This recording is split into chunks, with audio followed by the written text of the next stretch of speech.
السلام علیکم ورحمۃ اللہ وبرکاتہ۔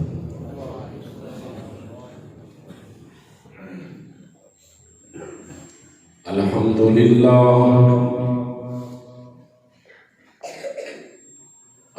للہ نحمده ونستعینه ونستغفره ونؤمن به ونتوکل علیہ ونعوذ باللہ من شرور انفسنا ومن سیئات اعمالنا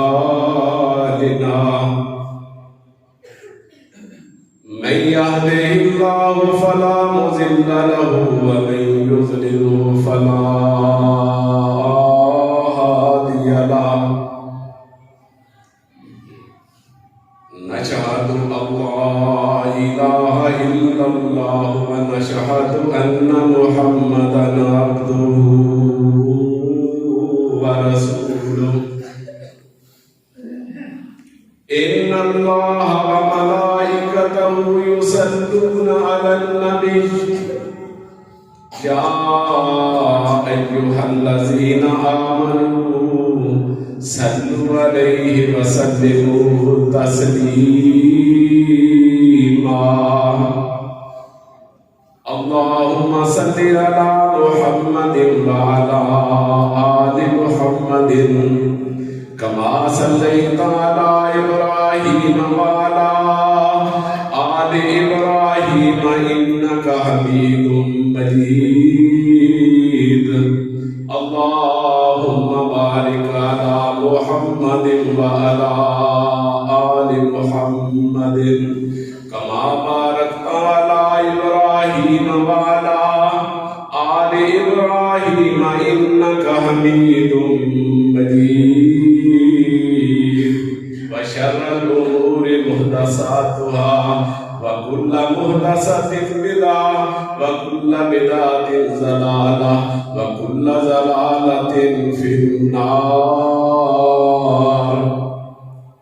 رب أدخلني مدخل صدق وأخرجني مخرج صدق واجعل لي من لدنك سلطانا نصيرا قال الله تبارك وتعالى في القرآن المجيد والفرقان الحميد أعوذ بالله من الشيطان الرجيم بسم الله الرحمن الرحيم إنا نحن نزلنا الذكر وإنا له لحافظون وقال النبي صلى الله عليه وسلم خيركم من تعلم القرآن وعلمه صدق الله مولانا العظيم وصدق رسوله النبي الكريم ونحن على ذلك لمن الشاهدين والشاكرين والحمد لله رب العالمين۔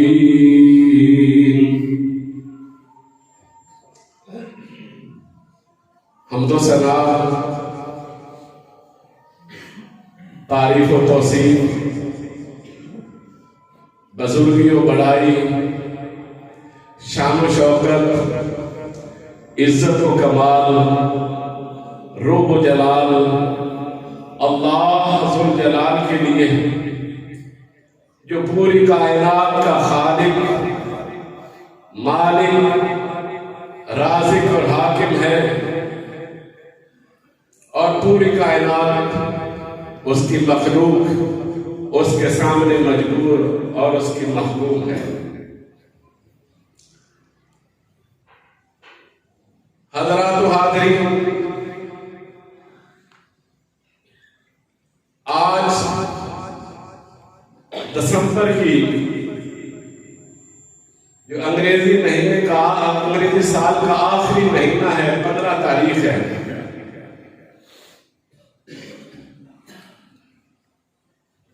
اللہ رب العزت کا مجھے اور آپ کو لاکھ لاکھ شکر ادا کرنا ہے کہ اللہ تعالیٰ نے ہمیں اپنے گھر میں جمع ہو کر خطبہ جمعۃ المبارک سننے کی اور نماز کی توفیق عطا فرمائی۔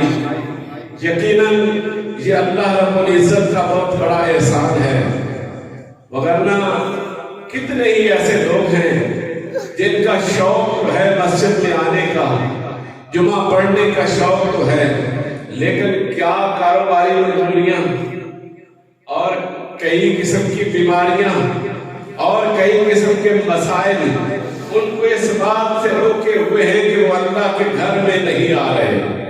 یقیناً یہ ہماری خوش بختی اور خوش قسمتی ہے کہ اللہ رب العزت نے ہمیں توفیق عطا فرمائی کہ ہم اس کے گھر میں اس کے در پر حاضر ہوئے ہیں۔ دعا کریں اللہ رب العزت ہمارا اپنے گھر میں آنا اور جمعہ کی نماز ادا کرنا اپنی بارگاہ میں قبول فرمائے۔ عزیزان محترم،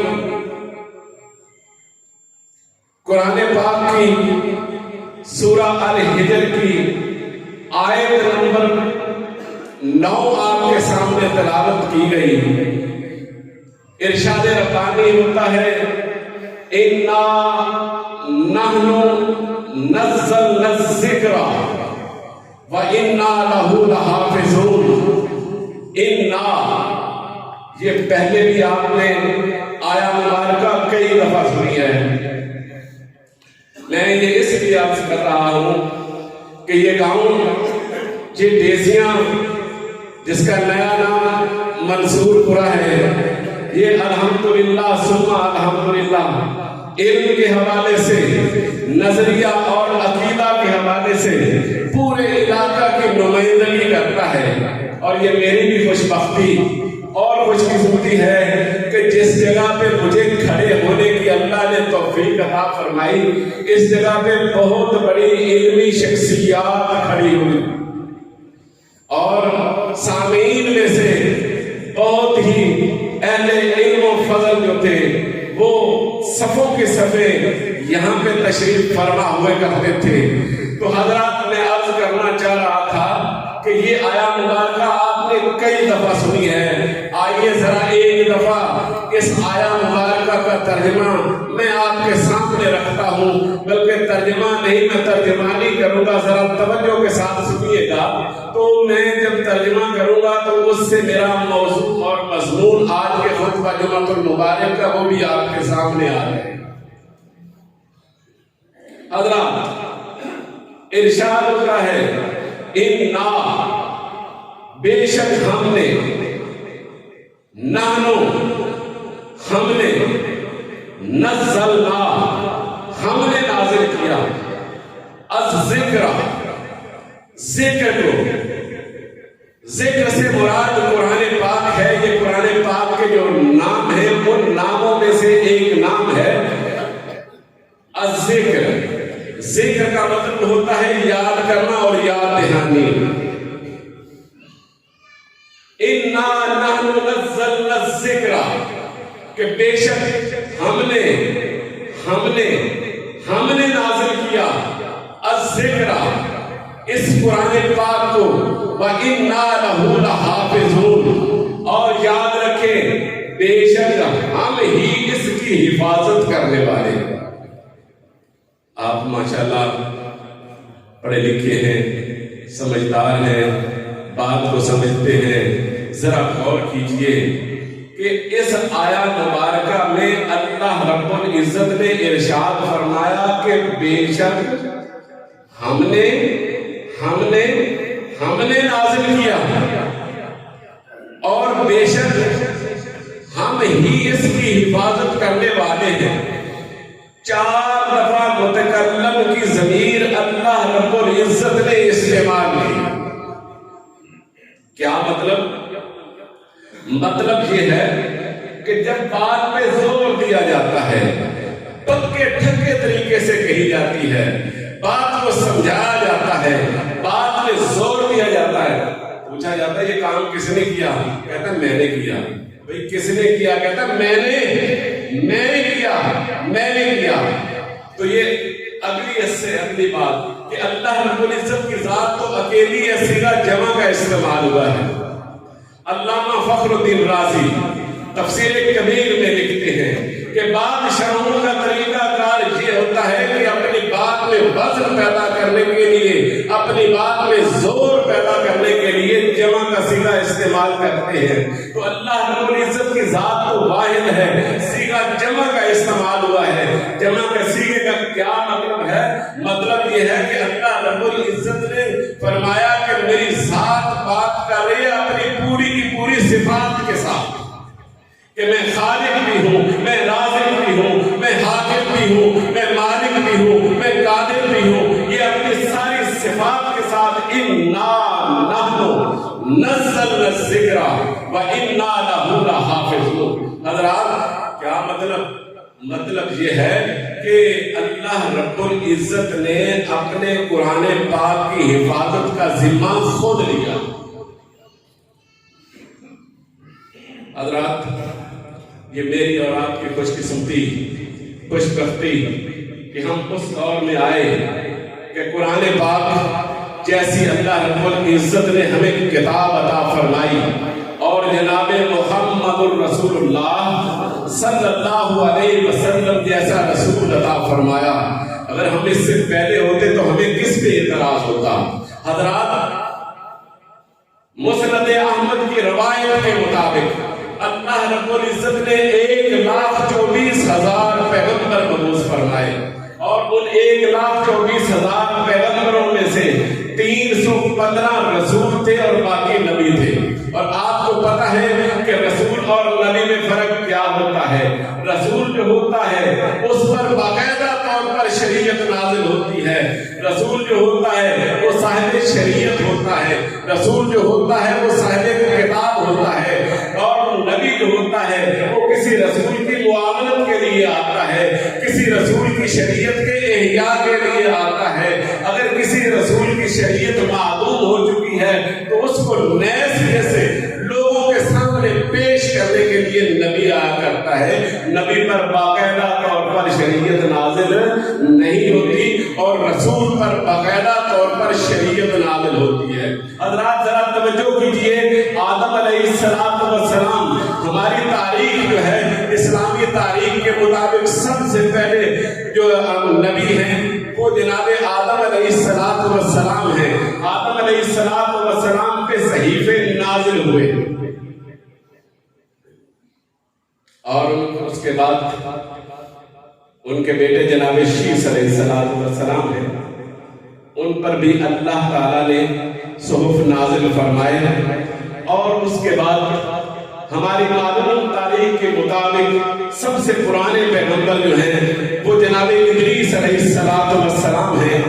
ان پر بھی اللہ رب العزت نے صحائف نازل کیے. یہ پچھلے دنوں یہ فلسطین کا علاقہ بحر مردار سے کچھ اوراق ملے ہیں، مخطوطے ملے ہیں، ان پر تحقیق ہوئی. تحقیق کے بعد اس نتیجے پہ پہنچے کہ یہ جناب ادریس علیہ السلام پہ نازل ہونے والے جو صحائف تھے ان میں سے کچھ چیزیں ہیں. حضرات یہ میری اور آپ کی خوش بختی ہے کہ جناب ادریس علیہ السلام کی جو تعلیمات تھیں ان تعلیمات میں یہ لکھا ہوا آج بھی موجود ہے کہ میں جو دین لے کے آیا ہوں وہ نامکمل ہے. اس کے بعد ایک رسول آنے والے ہیں جن کا نام رحمت للعالمین. حضرات اللہ کے رسول صلی اللہ علیہ وسلم کی بشارت سابقہ کتب سے ہمیں ملتی ہے. اور اس کے بعد جناب نوح علیہ السلام جن کو عالم ثانی کہا جاتا ہے، آج بھی عراق میں ایک سابیہ نامی گروہ ہے جو جناب نوح علیہ السلام کے پیروکار ہیں. ان کے پاس کچھ تعلیمات ہیں، وہ کہتے ہیں کہ یہ ہمارے پاس نسل چلی آ رہی ہے، یہ بھی جناب نوح علیہ السلام کی ہیں. اور اس کے بعد یہ تو وہ ہیں جو اللہ رب العزت کی طرف سے الہامی پیغمبر اور رسول ہیں. اس کے علاوہ بھی کچھ ہیں جس میں زرتشت ہے اور ہندوستان میں جو کتابیں نازل ہوتی ہیں اور ان میں قرآن ہے, وید ہے, اور اس کے بعد اوستا ہے. یہ ساری کتابیں جو ہیں ان سے ہمیں کیا سبق ملتا ہے؟ ان کو ہم غور سے پڑھتے ہیں تو ان سے ہمیں سبق ملتا ہے کہ یہ کتابیں جو تھیں یہ اللہ تعالیٰ کی طرف سے نازل کرتا تھی اور ان میں اللہ کے رسول صلی اللہ علیہ وسلم کا تذکرہ. حضرات یہاں پہ میں ایک بات عرض کر دوں کہ کتابوں میں تذکرہ ہمیں ملا, لیکن اگلی بات جو ہے کہ ان کتابوں میں سے کوئی کتاب ایسی نہیں, خواہ وہ تورات ہے, خواہ وہ زبور ہے, خواہ وہ انجیل ہے, جو آج ہمارے پاس موجود ہے, ہمیں ان کے بارے میں صحیح طریقے سے یہ پتہ تک نہیں ہے کہ یہ کس زبان میں نازل ہوئی یا ان کی اتھینٹسٹی کتنی ہے, ان کی حقیقت کا ہمیں نہیں پتا. تورات کے ماننے والے خود کہتے ہیں کہ یہ 500 سال بعد لکھی گئی اور کس زبان میں لکھی گئی, اور اس کے بعد دوبارہ جنگ کے موقع پر ساری کی ساری کتابیں جو تھی ضائع ہو گئی. پھر ایک شخص آتے ہیں, وہ کہتے ہیں کہ یہ مجھے یاد ہے تورات کو لکھتے ہیں اور اس کے بعد دوبارہ تورات جو ہے عہد نامہ عتیق کے طور پر جانی اور پڑھی جاتی ہے. حضرات یہ میری گفتگو جو میں نے آپ کے سامنے انبیاء علیہ السلام کی تاریخ کے حوالے سے رکھی, اس میں سے جو میں اخذ کرنا چاہتا ہوں وہ یہ ہے کہ یہ اللہ رب العزت نے کتابیں نازل کی, ان کے الہامی ہونے میں کوئی شک نہیں, لیکن ان کی کوئی گارنٹی نہیں ہے کہ وہ صحیح ہیں یا نہیں ہیں, وہ کس زبان میں ہیں یا ان میں کیا تعلیمات تھی. لیکن ایک بات مجھے سمجھ آتی ہے, وہ آپ میرے ساتھ اگر چلیں گے تو میں آپ کو بات ایک مثال کے ساتھ سمجھاؤں گا, ذرا میری بات میں توجہ کیجیے گا. ایک بچہ جو آج اس دنیا میں آیا ہے, جب بچہ پیدا ہوتا ہے تو اس کے ننہال ددیال عزیز و اقارب اس کے لیے سوٹ بناتے ہیں.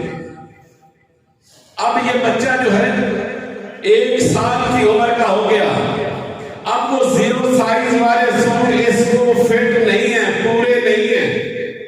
اب یہ بچہ 2 سال کا ہو گیا, جب 2 سال کا ہو گیا تو اب کیا ہوتا ہے, اب سال والے سوٹ پڑے ہوئے ہیں اسی بچے کے ہیں لیکن اس کو فٹ. اب یہ بچہ 5 سال کی عمر کو پہنچ گیا. جب 5 سال کی عمر کو پہنچتا ہے تو اس کو کیا ہوتا ہے, اس کو سوٹ نیا سلا کے دیا جاتا ہے, اور ہوتا یہ ہے کہ پہلے والے ابھی اسی طریقے سے پڑے ہیں, اس کو فٹ نہیں آ رہے. یہ بچہ چلتا چلتا 25 سال کی عمر کو پہنچ جاتا ہے. کتنی عمر کو پہنچا؟ 25 سال کی عمر کو پہنچ جاتا ہے. اب یہ بچہ پکڑتا ہے کپڑے کو, 6 میٹر کپڑا لیتا ہے اور اس کے بعد درزی کے پاس چلا جاتا ہے. درزی کیا کہتا ہے؟ درزی کہتا ہے کہ آپ ایسے کریں, یہ آپ کا نمبر ہے, فرض کریں 282 نمبر ہے آپ کا, اس نمبر کو یاد کر لیں, یہ تیری تمائش میں نے کر لی ہے. اب آپ نے کرنا کیا ہے, جب آپ کو سوٹ کی ضرورت پڑے تو آپ امریکہ جائیں, آپ برطانیہ جائیں, آپ دنیا کے کسی خطے میں جائیں, آپ کو پریشان ہونے کی ضرورت نہیں ہے. بس آپ نے 282 نمبر دینا ہے اور آپ کا سوٹ سل جائے گا اور آپ کو فٹ ہوگا, اس میں کسی قسم کی کوئی کمی اور نمی نہیں ہوگی. اور ایسے ہی ہوتا ہے. اب 25 سال سے 35 سال کا ہو گیا, اب اس کی نمو جو تھی, گروتھ جو تھی وہ مکمل ہو چکی ہے. اب 25 سے لے کر 35 سال اس کی جو پیمائش بالکل ہوئی ہے, اس میں کوئی کمی بیشی نہیں ہے. 35 سے 40 سال کا ہو گیا, 50 سال کا ہو گیا, 60 سال کا ہو گیا. اب جو 25 سال کی عمر میں اس کی پیمائش تھی آخر تک وہی رہی، اس میں کسی قسم کی کوئی کمی بیشی نہیں ہوئی۔ حضرات اسی طریقے سے یہ نبوت کا سلسلہ، یہ ہدایت کا سلسلہ یہ چلتا رہا آدم علیہ السلام سے، شیس علیہ السلام سے، تمام انبیاء سے چلتا چلتا اللہ رب العزت کی وہ کتابیں نازل کرتا جو ہے ہم ان پہ کسی قسم کا کوئی شک نہیں کرتے، نہ رسولوں پر شک، نہ کتابوں پر شک، لیکن وہ ابھی وہ اس پروسیس میں تھی جو اس تدریجی مرحلے میں تھی، وہ ارتقائی مرحلے میں تھی، لیکن آخری کار وہ ایک مرحلہ آنا تھا کہ جب اللہ رب العزت کی طرف سے آواز آئے کہ یہ 282 نمبر میرے نبی کا، کہ یہ نمبر ہوگا، آپ کائنات کے کسی خطے میں بھی چلے جاؤ۔ یا ایک چھوٹی سی مثال کے ساتھ بات کو سمجھاؤں، آپ کو سمجھ آ جائے گی۔ آپ ڈاکٹر کے پاس جاتے ہیں، ڈاکٹر کیا کرتا ہے؟ ڈاکٹر آپ کو ایک نسخہ تجویز کرتا ہے، وہ کہتا ہے ایک یہ گولی، ایک یہ کیپسول، ایک یہ انجیکشن، ایک یہ سیرپ، یہ 5 چیزیں آپ نے استعمال کرنی ہیں۔ وہ اگلے ہفتے کے بعد جاتا ہے تو ڈاکٹر ان میں سے کچھ چیزیں کم کر دیتا ہے، پھر اس کے بعد وہ کم کر دیتا ہے، آخر کار 1 ماہ گزرنے کے بعد وہ ڈاکٹر کے پاس جاتا ہے۔ ڈاکٹر کہتا ہے کہ آپ نے یہ کرنا ہے کہ یہ گولی ایک آپ کے لیے زندگی بھر کافی ہے، اس کو نہیں چھوڑنا، باقی ساری چھوڑ دے، اس میں کسی قسم کی کوئی کمی بیشی نہیں کرنی۔ اور وہ گولی جو ہے وہ کیا ہے؟ اس کا نام ہے اِنَّا نَحْنُ نَزَّلْنَا الذِّكْرَ وَإِنَّا لَهُ لَحَافِظُونَ، کہ ہم نے اس قرآن پاک کو نازل کیا اور ہم ہی اس کی حفاظت کرنے والے ہیں۔ یہ وہ ٹیبلٹ ہے جس کی حفاظت آسمانوں سے ہوئی ہے، آسمانوں سے، حضرات حفاظت بھی اس انداز سے ہوئی۔ علامہ فخر الدین رازی نے ایک واقعہ لکھا ہے تفسیر کبیر میں کہ اللہ کے رسول صلی اللہ علیہ وسلم کے پاس ایک جماعت آئی، آ کے عرض کرتی ہے کہ ہم اسلام قبول کرنا چاہتے ہیں، تو آپ صلی اللہ علیہ وسلم نے فرمایا آئیے اسلام قبول کیجئے۔ وہ کہتے ہیں جی ہم اسلام کو قبول کریں گے لیکن ہماری کچھ ریزرویشنز ہیں، ہمارے تحفظات ہیں۔ تو آپ صلی اللہ علیہ وسلم نے فرمایا تمہارے کیا تحفظات ہیں؟ عرض کرتے ہیں کہ آپ کے قرآن پاک میں ہمارے آباء کے بارے میں کچھ ایسی باتیں لکھی ہوئی ہیں، اگر ان کو درست کر دیا جائے تو پھر ہم اسلام قبول کریں گے۔ آپ صلی اللہ علیہ وسلم نے فرمایا بھلے تم کون ہو، کہاں سے آئے ہو؟ عرض کرتے ہیں کہ ہم انطاکیہ سے آئے ہیں، تو آپ کی لائن کے، آپ کی فیملی کے 2 افراد آئے تھے اور انہوں نے آ کے کیا کیا؟ انہوں نے ایک دیوار بنائی تھی۔ جب دیوار انہوں نے بنائی تھی تو انہوں نے ہمارے بڑوں سے کھانا طلب کیا تھا تو انہوں نے انکار کر دیا تھا۔ تو آپ کے قرآن پاک میں لکھا ہوا ہے کہ فَأَبَوْا أَن يُضَيِّفُوهُمَا، وہ آئے اور انہوں نے کھانا طلب کیا، جب کھانا طلب کیا تو ہمارے بزرگوں نے انکار کر دیا۔ تو یہ اباؤ کا لفظ جو ہے اس کو اگر تھوڑا سا اس کو مولڈ کر دیا جائے تو پھر ہم اسلام کو قبول کر لیں گے۔ وہ عرض کرتے ہیں کہ ایسے کرتے ہیں کہ یہ با کا نقطہ اس کو اوپر لے جاتے ہیں اور اس کے ساتھ ایک نقطہ اور لگا دیتے ہیں تو یہ بن جائے گا فَأَتَوْا أَن يُضَيِّفُوهُمَا۔ خضر اور موسیٰ علیہ السلام نے کھانا طلب کیا تو فَأَبَوْا أَن يُضَيِّفُوهُمَا کے بجائے ہو جائے گا فَأَتَوْا أَن يُضَيِّفُوهُمَا، تو وہ کھانا لے کے دوڑ کے آ گئے۔ اتنا کرتے تو اللہ کے رسول صلی اللہ علیہ وسلم نے فرمایا تم اسلام قبول کرو یا نہ کرو، اس کی حفاظت کا اللہ رب العزت نے ذمہ لیا ہے، اور اس میں کسی قسم کی کوئی ترمیم، اس میں کسی قسم کی کوئی تبدیلی اللہ کے رسول صلی اللہ علیہ وسلم بھی نہیں کر سکتے۔ یہ کلام اللہ ہے، یہ کسی اور کا کلام نہیں ہے۔ حضرات گرامی، میں عرض کر رہا تھا کہ اللہ کے رسول صلی اللہ علیہ وسلم نے بھی انکار کیا اور آپ صلی اللہ علیہ وسلم نے خود قرآن پاک کی حفاظت فرمائی۔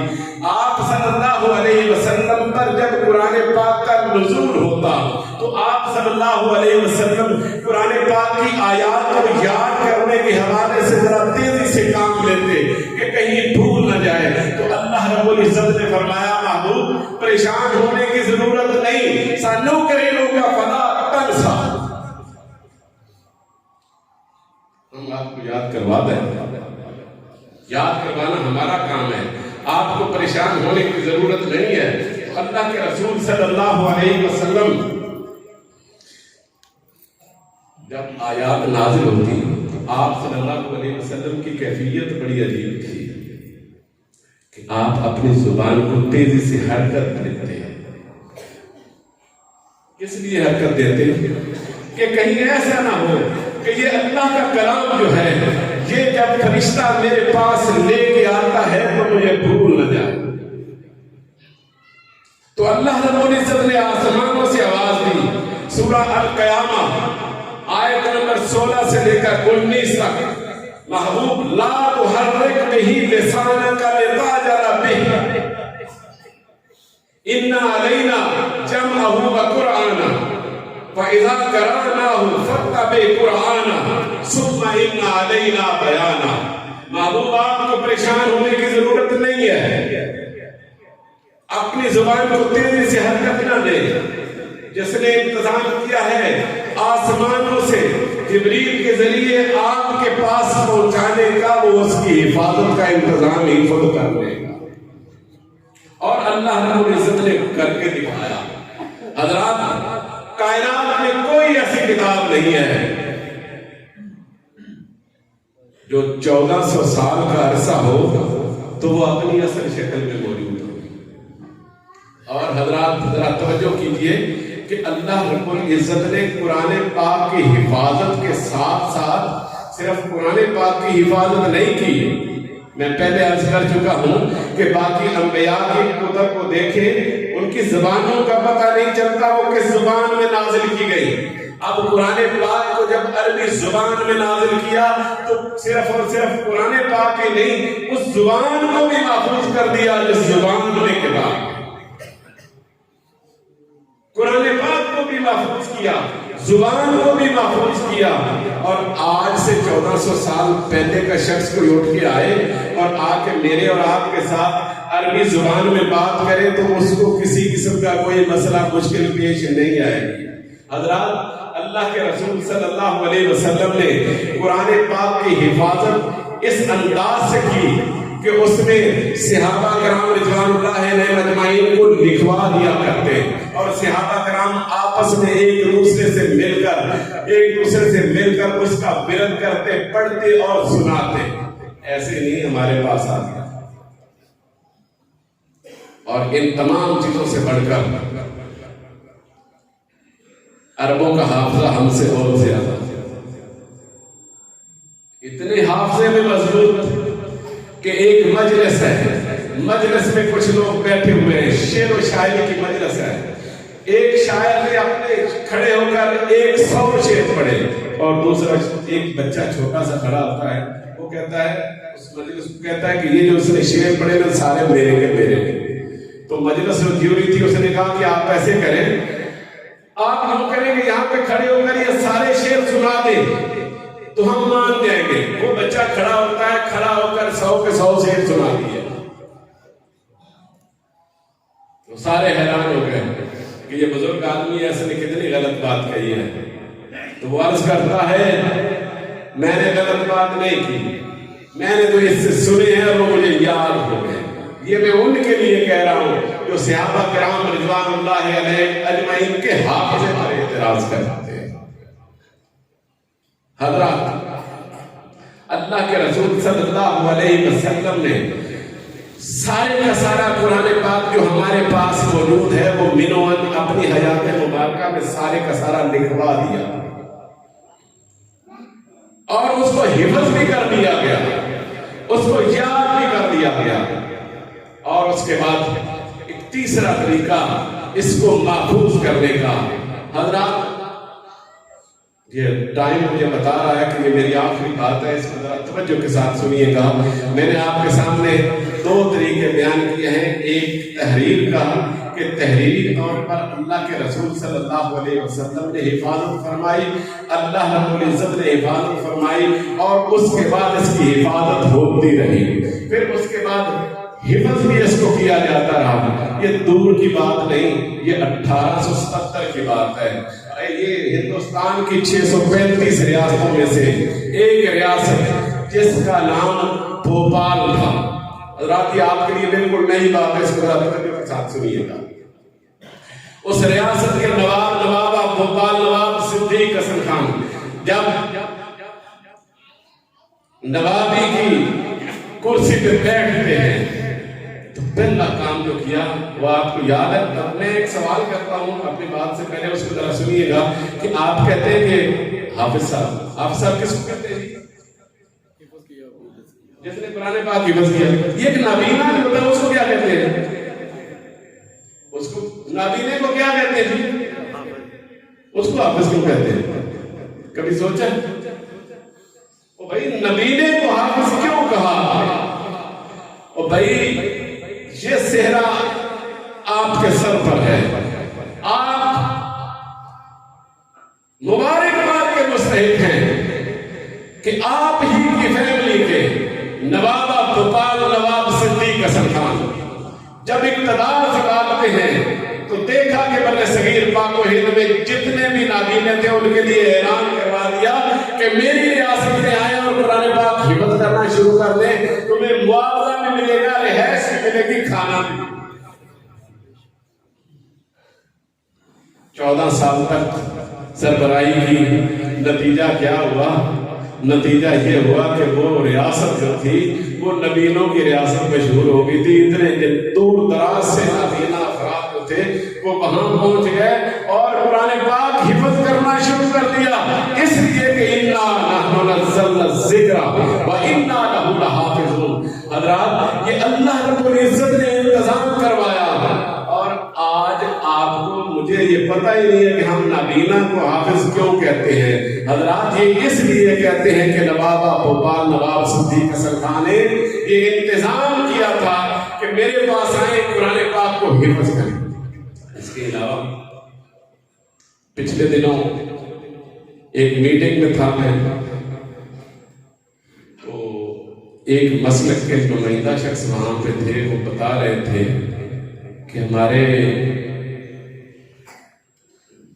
مدارس جو پاکستان میں ہیں ان میں 70,000 لوگ ہر سال قرآن پاک حفظ کرتے ہیں۔ یہ میں ایک مسلک کی بات کر رہا ہوں، کیوں نہ کریں؟ ان میں بچے بھی ہیں، بوڑھے بھی ہیں، جوان بھی ہیں، حضرات وہ سارے کے سارے حفظ کرتے ہیں۔ آخری بات یہ کہ یہ ہمارے پاس حفاظت کا سلسلہ تواتر سے چلا آ رہا ہے۔ اللہ کے رسول، صحابہ کرام، صحابہ، تابعین سے تبع تابعین، چلتے چلتے چلتے یہاں تک پہنچ گیا، اور دنیا میں کوئی ایسی کتاب نہیں جو قرآن پاک کی طرح پڑھی جاتی ہو اور یاد کی جاتی ہو۔ حضرات یہ کائنات جس میں میں اور آپ رہ رہے ہیں یہ پہلے والی کائنات نہیں ہے، یہ گلوبل ویلیج ہے۔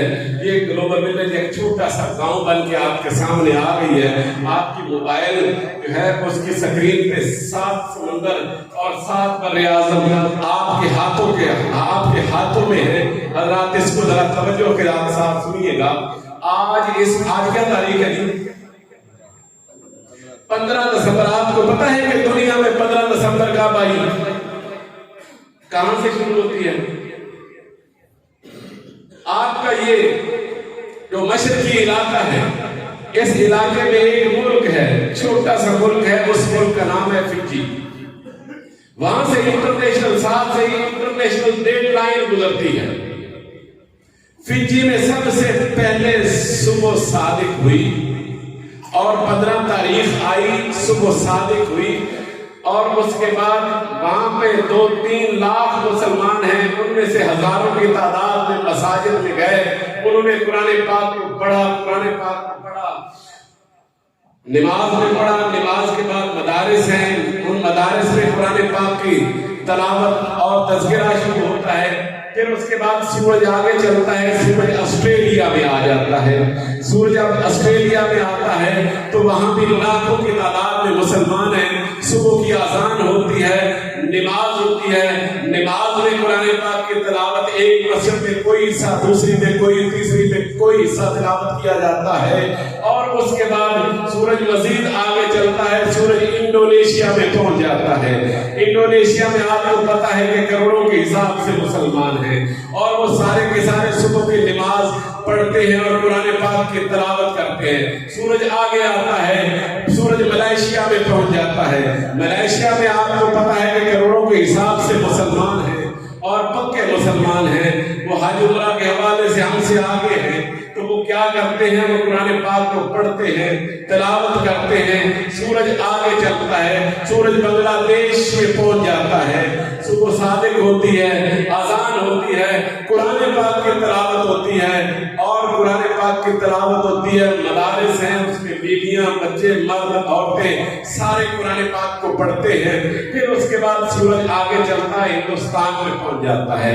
آپ میں سے تو اکثریت جو ہے، آپ کے آواز سارے جو تھے وہ ہندوستان سے ہی آئے ہیں، اور ہندوستان کے مسلمان ہمارے مسلمانوں سے کئی حوالے سے آگے ہیں. وہ قرآن پاک کو پڑھتے ہیں، تلاوت کرتے ہیں، نماز میں پڑھتے ہیں، مدارس ہیں وہاں پر. پھر سورج چلتے چلتے پاکستان میں آ جاتا ہے. جب سورج پاکستان میں پہنچتا ہے، صبح صادق ہوئی، اذان ہوئی، مساجد آباد ہو گئی، قرآن پاک کی تلاوت، یہاں پہ مدارس ہیں، اور اس کے بعد قرآن پاک کی تلاوت، پھر ترجمہ، تفہیم، یہ مختلف قرآن پاک کے حصے، قرآن پاک کی تلاوت چل رہی ہے. پاکستان میں صبح کی اذان ہو رہی ہے. حضرات میں آپ کو تھوڑا سا پیچھے لے کے جاؤں، میرے ساتھ چلنا ہے، میری بات کو سمجھ رہے ہیں، سن رہے ہیں نا؟ تو تھوڑا سا پیچھے جائیں، بنگلہ دیش کو چھوڑیں، ملائیشیا، انڈونیشیا کو چھوڑے، آسٹریلیا کو چھوڑے، فجی میں پہنچے. فجی میں اس وقت ظہر کی اذان ہو گئی. جب پاکستان میں، یہ کوئی ایسی بات نہیں ہے، آپ کے پاس موبائل فون ہے، اس میں آپ فون کر لیں، فون کریں، فون میں آپ کو پتہ چل جائے گا کہ جب پاکستان میں صبح کی اذان ہو رہی ہوتی ہے تو اس وقت فجی میں ظہر کی اذان ہو رہی ہوتی ہے. سورج آگے چلتا ہے، مصر پہنچتا ہے. مصر کو آپ جانتے ہیں، مصر آپ نے نام سنا ہوا ہے. قرآن پاک کے حوالے سے قاری عبدالباسط اور بڑے بڑے قرآن حضرات کا نام آپ نے سن رکھا ہے. حضرات جب مصر میں صبح کی اذان ہو رہی ہوتی ہے تو واپس فجی میں جائیں تو وہاں پہ عصر کی اذان ہو رہی ہوتی ہے. سورج آگے چلتا ہے، لیبیا اور الجزائر میں پہنچ جاتا ہے. صبح کی اذان لیبیا میں اور الجزائر میں ہو رہی ہے. حضرات فجی میں اس وقت مغرب کی اذان ہو رہی ہوتی ہے. سورج مزید آگے چلتا ہے. اس خطہ ارضی کا آخری ملک جس کا نام مراکش ہے، اسلامی ملک ہے، اسلامی سربراہی 2 کانفرنسیں وہاں پہ ہوئی ہیں. حضرات سورج مراکش میں پہنچا، صبح کی اذان ہوئی، اور جب صبح کی اذان مراکش میں ہو رہی ہوتی ہے تو فجی میں اس وقت عشاء کی اذان ہو رہی ہے. حضرات میری ساری گفتگو کا خلاصہ آپ سمجھ گئے کہ قرآن پاک اللہ کا وہ کلام جس کی حفاظت اللہ رب العزت نے اپنے ذمہ لی. کائنات کے تمام ممالک، یہ میں نے آپ کو چھوٹا سا تعارف کروایا ہے کہ ہر جگہ پر کوئی لمحہ، کوئی وقت ایسا نہیں جب قرآن پاک کی تلاوت نہیں ہو رہی ہوتی، اور پوری دنیا میں ایک حالہ بن کر قرآن پاک کا ایک دائرہ جو ہے وہ بنا ہوا ہے اور قرآن پاک کی تلاوت ہو رہی ہوتی ہے.